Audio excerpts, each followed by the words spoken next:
Hello बच्चों, आज फिर से एक बार आपके बीच में हाजिर हूँ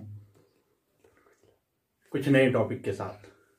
जैसा कि आपको पता है कि बोर्ड का एग्ज़ाम आने वाला है और हम लोगों के दिमाग में दो ही चीज़ चल रही है कि परीक्षा में कैसे अच्छे मार्क्स आएँ, कैसे हम कम समय में अच्छी पढ़ाई कर लें, पढ़ने में मन नहीं लगता। ऐसे सवाल दिमाग में बार बार आ रहे हैं। इन तमाम सवालों का जवाब इस वीडियो में आपको मिलेगा। आप आखिरी तक मेरे साथ जुड़े रहें। अगर आपने अभी तक मेरे चैनल को सब्सक्राइब नहीं किया तो ज़रूर सब्सक्राइब करें। मैं आज जो बात करने जा रहा हूँ, सबसे पहले परीक्षा जो वर्ड है, परीक्षा जो शब्द है, इसको समझने की कोशिश करें। परीक्षा शब्द सुनते ही हमारे दिमाग में कई सवाल, हमारी आंखें जो हैं भौएं तन जाती है और अलग अलग तरह के अनट सनट बिला वजह की चीज़ें हमारे दिमाग में आने लगती है। हम लोगों से मिलना जुलना छोड़ देते हैं। लेकिन इसका ये मतलब नहीं है कि ये सिर्फ आपके साथ हो रहा है। ये ज़िंदगी के आप देखेंगे जिसके सामने भी जाएंगे ज़िंदगी में, उन तमाम लोगों के साथ ऐसी चीज़ें हो रही हैं। और ये चीज़ें आपकी सिर्फ मानसिक स्थिति को बयान करती है। मानसिक स्थिति उस वक्त ऐसी आपकी है इसलिए आपने, लेकिन आप ये समझ लें कि एक लाइन जो मैं हमेशा कहता हूँ कि ज़िंदगी की जो परेशानी है, ज़िंदगी की जो मानसिक स्थिति है, ये सारी चीज़ें एक रेड लाइट की तरह है। जैसे रेड लाइट ग्रीन होगी, आप इन परेशानियों से कट जाएंगे, इन परेशानियों से निकल जाएंगे। लेकिन इसके बाद परीक्षा की तैयारी आपको करना है, कम समय में अच्छी पढ़ाई की तैयारी कैसे करना है, इस पर मैं बात करूं तो मैं कहूंगा आपको कि नियमित कक्षा करें।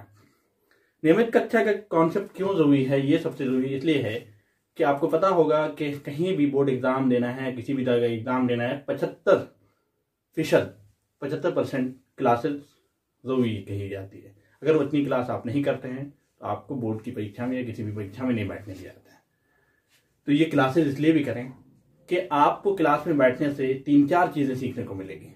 पहले कि आपकी रियल में सिलेबस में है क्या, सिलेबस में चल क्या रहा है, आपको प्रोजेक्ट कैसे बनाना है, प्रैक्टिकल एग्जाम कैसे देने हैं। इस तरह की बहुत सारे सवाल जो हम परेशान रहते हैं बिला वजह का कि कैसे ये होगा, कैसे ये होगा, ये सारी चीज़ें वहाँ से मिल जाती है। उसके बाद सबसे इम्पॉर्टेंट चीज़ जो है, पढ़ने में मन नहीं लगता, इसका साथ साथ जवाब लेते हुए चलेंगे तो उसके लिए शांत और दिमाग को एकाग्र रखना होगा, कंसंट्रेट करना होगा, ध्यान लगाना होगा। उसके लिए एक बहुत सिंपल सा आइडिया मैं बताने वाला हूँ आज कि आप एक इंग्लिश का न्यूज़पेपर लें, पुराना या नया कोई भी, और पेंसिल लें। किसी भी पैराग्राफ पर आप उठाएं, कोई भी पैराग्राफ न्यूज़पेपर का, और उसके अंदर ई वर्ड को आप सर्किल करते जाएं।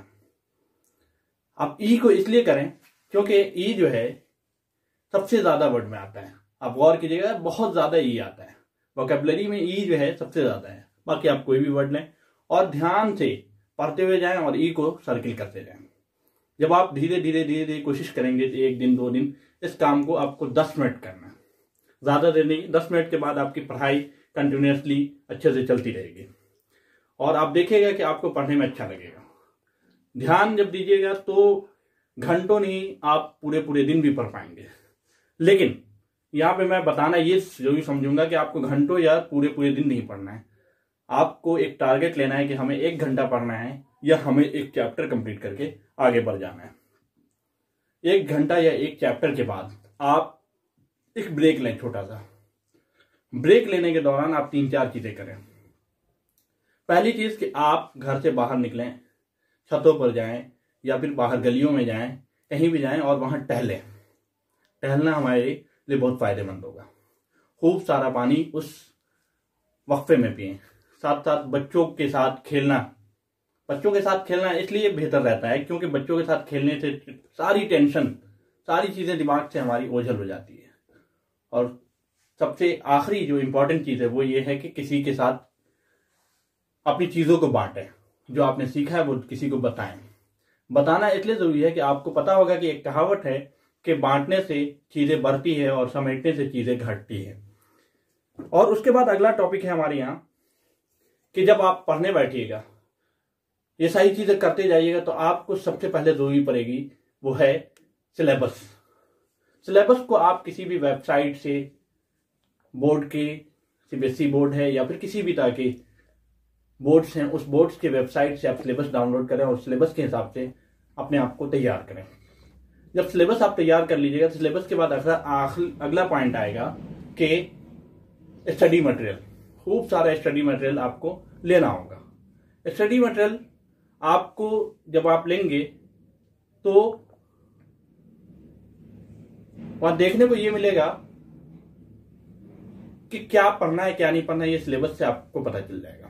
स्टडी मटेरियल में सबसे जरूरी चीज अभी जो अब जितना वक्त बचा हुआ है एग्जाम में, इसमें स्टडी मटेरियल में आप एक अच्छी किताबें जो आपको बेहतर अब तक इतने दिनों में लगी है उस किताब को आप पढ़ें।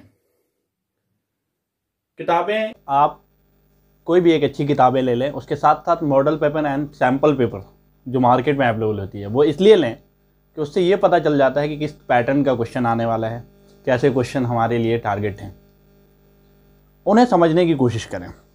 उसके बाद जो किताबें आप लेंगे, जो मॉडल पेपर लेंगे, उसमें आप हाईलाइट करते जाएं, अंडरलाइन करते जाएं। अंडरलाइन इसलिए करें या हाईलाइट इसलिए करें क्योंकि उसे आखिरी वक्त में हम पलट कर देख सकते हैं और उसमें साफ साफ से नज़र आ जाएगी। उसके बाद अगला पॉइंट है नोट्स बनाएं, खुद के हिसाब से नोट्स बनाएं। नोट्स 3 तरीके से बनाने हैं। पहला, आपने जो पढ़ा है या लेक्चर जो लिया है कोचिंग, स्कूल, जहाँ से भी, वहाँ से आप लेक्चर लें और उनके नोट्स बनाएं। पहला है कि नोट्स आप सिंपली बनाते जाएं एक एक टॉपिक का। नोट्स इस तरीके से बनना चाहिए कि डिफिनेशन अगर आप पढ़ें तो पता चले कि डिफिनेशन किसने दिया है, और उस डिफिनेशन देने वाले का नाम अगर बोला जाए तो उसका डिफिनेशन साफ साफ हमें याद हो जाए। इस तरीके से नोट्स लिखना है पहला। दूसरा, कार्डबोर्ड नोट्स बनाना है। कार्डबोर्ड नोट्स में सबसे इंपॉर्टेंट पॉइंट ये है कि उसमें कई कलर के कार्ड्स आपको लेने होंगे। जस्ट लाइक आपको लिखना है मोशन के बारे में, तो आप कार्ड के एक साइड मोशन लिखें और उस कार्ड्स को जैसे ही आप निकालेंगे कभी भी रैंडमली, तो मोशन देखते ही मोशन के बारे में सारी चीज़ें आप जो कार्ड के पीछे लिखे हैं वो याद हो जाएगा। और तीसरा जो इम्पोर्टेंट है वो चैप्टर नोट है। चैप्टर का नाम लिखें बोल्डली किसी भी पेपर पे, और उस चैप्टर में क्या क्या टॉपिक्स पढ़े जाते हैं जिसे हम लोग कंटेंट कहते हैं, कंटेंट लिखे याद हो जाने चाहिए। इस तरीके से हमें लिखना है। नोट्स के बाद सबसे इम्पॉर्टेंट चीज़ है कि दूसरों को जो सिखाने वाला पॉइंट है ना, वो सबसे इम्पॉर्टेंट है।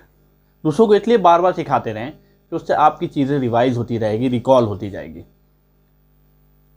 और सबसे अहम पॉइंट जो आज की वीडियो का होगा वो ये होगा कि हमें फुर्सत के वक्त में या फिर कभी भी मौका मिले तो हमें किसी भी स्क्रीन के सामने नहीं जाना है, चाहे वो मोबाइल हो, लैपटॉप हो, किसी भी तरह की स्क्रीन के साथ नहीं।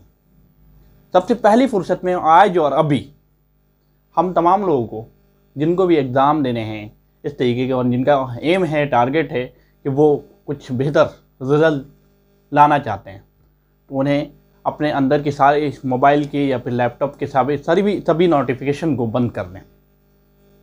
नोटिफिकेशन को एकदम क्लियरली बंद कर दें। नोटिफिकेशन आपके सामने नहीं बजने चाहिए। नोटिफिकेशन जैसे ही बजेगा आप ये देखने के लिए जाएंगे कि आपके किस दोस्त ने मैसेज भेजा है, किस दोस्त ने आपको बर्थडे विश किया है, किस दोस्त ने आपको किसी भी तरह का कोई मैसेज भेजा है, ये देखने आप नहीं जाएंगे। तो आपको स्क्रीन के सामने नहीं जाना है। नो सोशल मीडिया इस्तेमाल, ये सबसे ज़रूरी चीज़ है। उसके बाद खाने पीने का ख़ास ख्याल रखना है।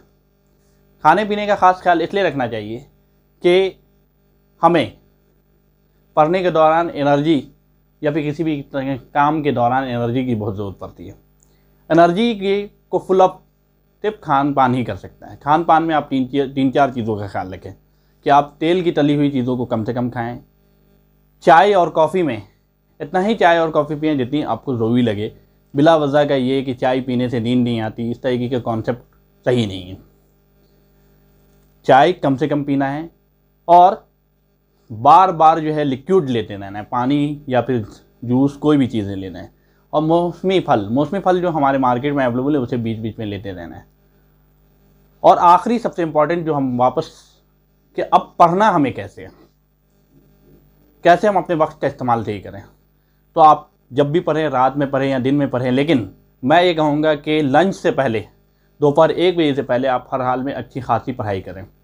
दोपहर 1 बजे से पहले पढ़ने वाली जो चीज़ें होंगी वो सबसे इम्पॉर्टेंट आपकी लाइफ में होगी। उसके बाद पढ़ने के बाद आप जब खाना खाएं उसके बाद थोड़ी 30 से 40 मिनट के कम से कम आप नींद लें।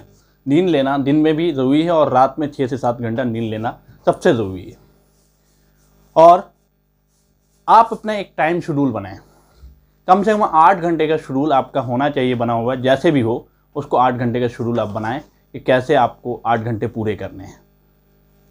आप इन चीज़ों को दूसरों के साथ शेयर भी करें और मेरे कमेंट बॉक्स में जाकर मुझे बताएं कि कैसे